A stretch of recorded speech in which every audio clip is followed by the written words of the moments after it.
A primeira Revolução Industrial se deu início em meados do século XVIII, a partir de 1750. Na Inglaterra, com a mecanização dos sistemas de produção, durante a Idade Média, o artesanato era a forma que mais se utilizava na produção.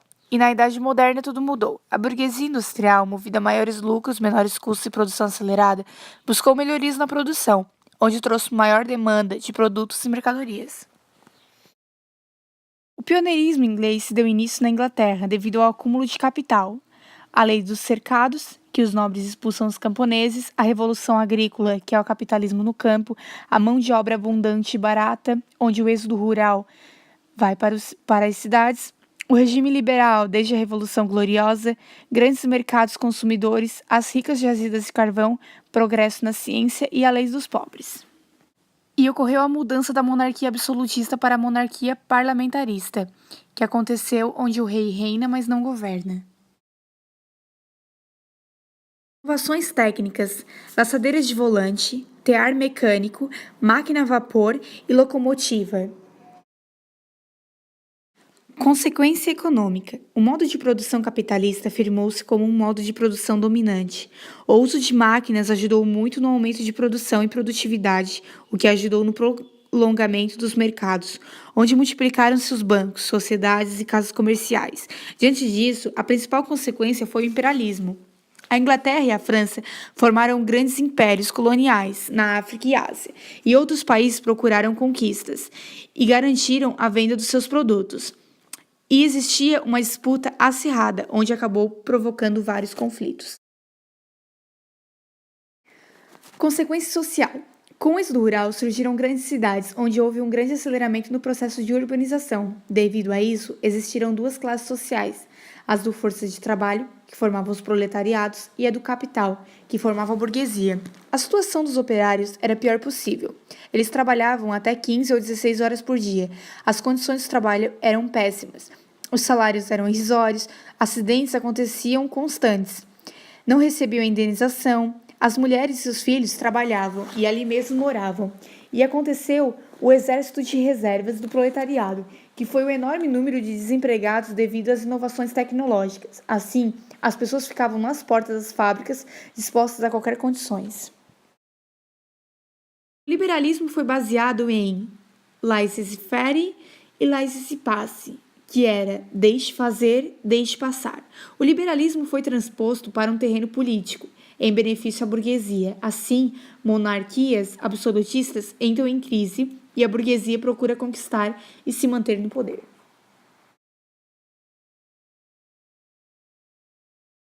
Segunda Revolução Industrial. A Segunda Revolução Industrial foi marcada pela revolução populacional e tentativas de implantações de formas de governo. Tudo começou pelo ludismo, que aconteceu no século XIX.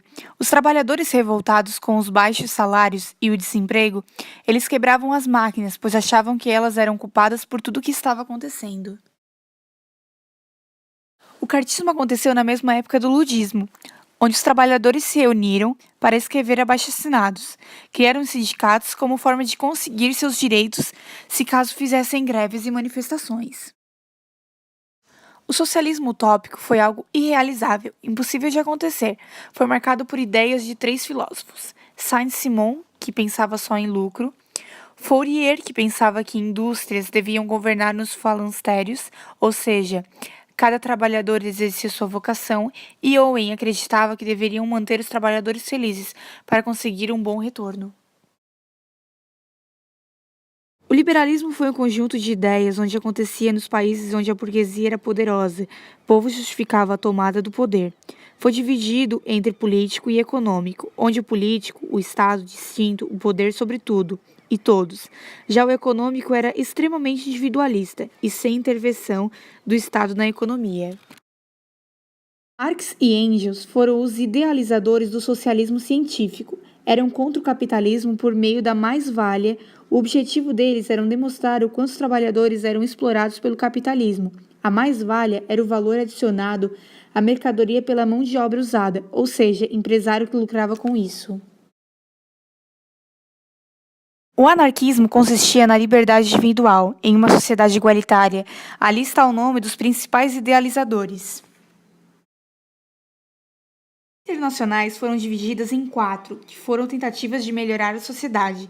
A primeira foi mais específica aos direitos dos trabalhadores, assim foi declarada a favor da propriedade coletiva das minas. A coluna de pares teve participação de alguns internacionais, foi muito curta e levou a uma grande depressão.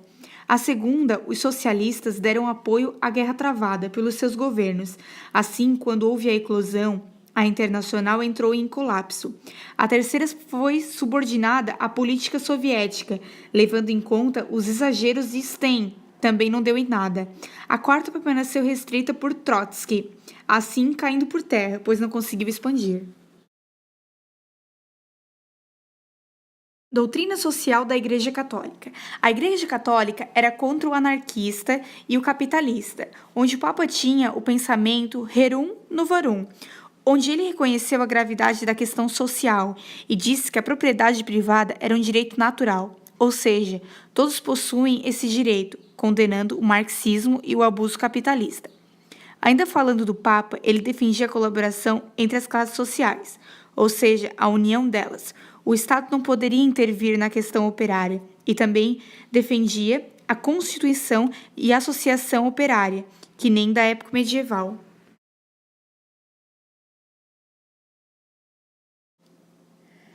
As fases da Revolução Industrial. Então, as principais áreas de concentração industrial na primeira fase aconteceu na Inglaterra, Bélgica e França. Na segunda fase, a Alemanha, norte da Itália, Rússia, Estados Unidos, Japão e etc. Material industrial básico. Na primeira fase foi o ferro, na segunda, o aço e o sintético. Principal fonte energética. Na primeira fase foi o vapor, na segunda, eletricidade e o petróleo. O setor industrial predominante foi o têxtil. Na primeira fase, e na segunda, petroquímica, siderúrgica, automobilístico, entre outros. O capitalismo, na primeira fase, era competitivo ou livre concorrencial, e na segunda fase era monopolista ou financeiro. As condições gerais de classe operária, na primeira fase era exploração em larga escala do trabalho infantil e feminino, jornada de trabalho de até 18 horas por dia, redação dos trabalhadores por meio de movimento ludista e do cartismo. Na segunda fase, era progressiva diminuição da jornada de trabalho, regulamentação do trabalho feminino e, em alguns casos, proibição do trabalho infantil, organização dos trabalhadores em sindicato, organização da Associação Internacional dos Trabalhadores com o objetivo de unificar a luta operária e o movimento proletário internacional.